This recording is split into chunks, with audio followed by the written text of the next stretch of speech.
বসানো কেডা? আগের প্রজন্ম জানেন মেগা স্টার উজ্জ্বল, তারা কেডা? আগের অনেক নায়ক আছে যে যার নাম বইলা শেষ করা যাবে না। রুবেলের বাড়িতে যাই আমি অনেকবার খাইছি, তার মান মৃত্যুবার্ষী খাইছি, এভাবে লাঞ্চ করছি, ডিনার করছি।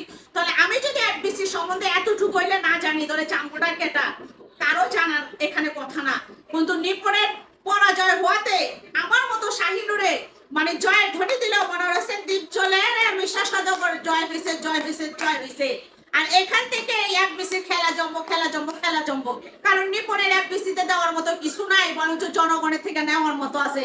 আর দ্বীপজলের এফবিসিতে দেওয়ার মতো আছে, অনেক কিছু আছে দ্বীপজলের। পরবর্তী নিউজের জন্য অপেক্ষায় থাকবেন সকলে।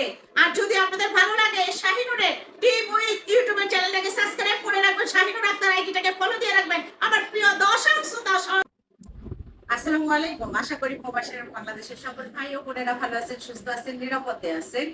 জলের থেকে কোনোদিন কুমোরের সাথে বাস করা যায় না। ইতিমধ্যে কিন্তু আপনারা একটু নিউজ দেখলেন যে কালকে রাত্রে কিন্তু নিপন এফবিসি থেকে বের হয়ে গেছে যে ডিক্লেরেশনটা কোনো রকম উল্টায়া পাল্টায় আনা যায় কিনা।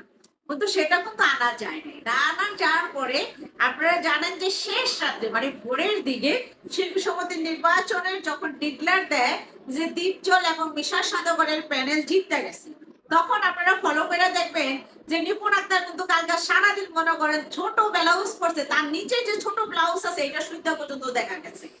এবং দেখা যাওয়ার পরে আবার যখন মনে করেন যে আপনারা নিউজটা দেখলেন যে দ্বীপ চলে বিশ্বাস করে গাঁদা ফুলের মালা পরাই দিতেছে, সেই মালার ভিতরে কিন্তু জামা পরা। কারণ জামা পরা চিন্তা ভাবনা করে দেখছে যে কাপড় শাড়ি তো দ্বীপ চলে যদি আমার খুইলা লায়। কারণ সবাই তো আপনারা জানেন যে ছবির ভিতরে শুধু দ্বীপ চলে আর মনে করেন বিশ্বাস করে মাইয়া মাইশের খালি থ্রি পিস আর শাড়ি খুলি। অনেক প্রকাশে যদি নিপন একটা খুইলা লায় মানে নিপনের ভিতরে একটা ভয় ছিল, যদিও বিশ্বাস আর মনে হোসেন দ্বীপ চলে এই কাজ করবো না, কারণ এটা শিল্পী সমিতির নির্বাচন। কিন্তু নিপনের ভিতরে কিন্তু ভয় ছিল যে পর্দার ভিতরে যেমন কাপড় ফিলালায়, বাস্তবে যদি আমার কাপড় ফিলালায় তাহলে কেমন হইব। তাহলে তো মনে করেন আমার সারা পিঠ দেখা যাইতেছে, গালি দেখা যাইতেছে, তাহলে যদি কাপড় ধরে টান দেয় তাহলে চুয়া দুইটা মনে করেন সকল পুরুষে দেখতে লাগবে। মানে অন্যান্য পুরুষরা তো দেখেন আন্দার মহলে রুমের ভিতরে দেখে, কিন্তু এবার তো প্রকাশ্যে দেখা লাগবে। ওখানে গণমাধ্যমের লোকজন ছিল, সোশ্যাল মিডিয়ার লোকজন ছিল, মিডিয়া অনেক ভরা ছিল। তো সেই জায়গার ভিতরে লেগে বসে নিজে একটা জামা পইরা টাইট ফিট জামা পইরা এসে যে কোনো রকম জানি দ্বীপ চলে রে আর বিশ্বাস সদাগর এটা খুলতে না পারে। মূলত বিশ্বাস সদাগর আর দ্বীপ চল নিপনের জামা খুলবো না, কিন্তু এফবিসি শিল্পী সমিতির নির্বাচনে যে বিশ্বাস সদাগরের আর এই যে দ্বীপ চলের জয়ের ধ্বনি হয়েছে যে এক একজনের বিজয়ের একটা রেলি করতেছে। আপনারা জানেন এফবিসিতে বিজয়ের মিছিল, সেই বিজয়ের মিছিলে কিন্তু দ্বীপ চলের জয়ের ধ্বনি, চিপচলের জয় ধ্বনি। আমি শাহিনুর কইছিলাম যে নির্বাচনে মিশা সদাগর আর দ্বীপজলে কিন্তু জিতবো, অন্য কেউ এনে জিতার কোনো চান্স নাই।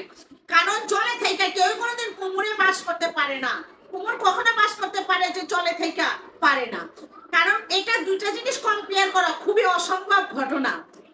দ্বীপজলের সাথে ভাবছিল যে নিপনে কম্পেয়ার করে টেক্কা মাইনা বিভিন্ন বাহিরের মানুষের ফোন দিয়া আইনাটাই না ভোট দিয়া এইবারও দেখাইব যে দ্বীপজলে ক্ষমতাশালী লোক, তারে আমি পরাজয় করছি না। দ্বীপজল মিশা সদাগর যতই ভিলেন হোক, তাদের যে ভালোবাসা আছে সেই ভালোবাসা ভিন্ন করার মতো না। আমার ছোট্ট ছেলে পর্যন্ত দ্বীপজলে মিশা সদাগরে ভালোবাসে। এবং ডন নাম্বার 1 যখন ছবি দেখছে আমার ছেলে, তখন আমার ছেলে ক্লাস 3-তে পড়ে, এখন নিউ 10-এ। সেই ছেলেরে নিয়ে আমি এফবিসিতে গেছিলাম, বলছিল আম্মু আমি ডন নাম্বার 1-রে দেখবো, তার মানে সাকিব খানরে দেখবো আর মিশা সদাগরে দেখবো। মিশারে যাই আমি কইলাম যে ভাই আমার ছেলে ডন নাম্বার 1-রে দেখবো, মানে মনে তো আপনার লগে তো দেখা হয়ে গেল গা, তাহলে সাকিব খানের লগে দেখা করলাম কিভাবে? ভাই সাকিব তুই আহি নাই। আমার পোলাটা মনে করেন হেলদি, ক্লাস 3-তে পড়ে, অনেক হেলদি।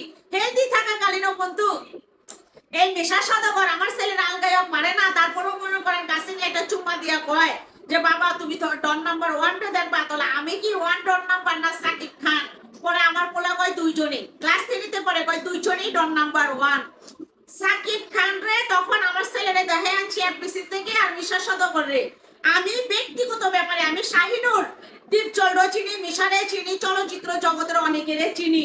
আপনারা তো ডান্স ডাইরেক্টর আজিজ রেজারে চিনেন।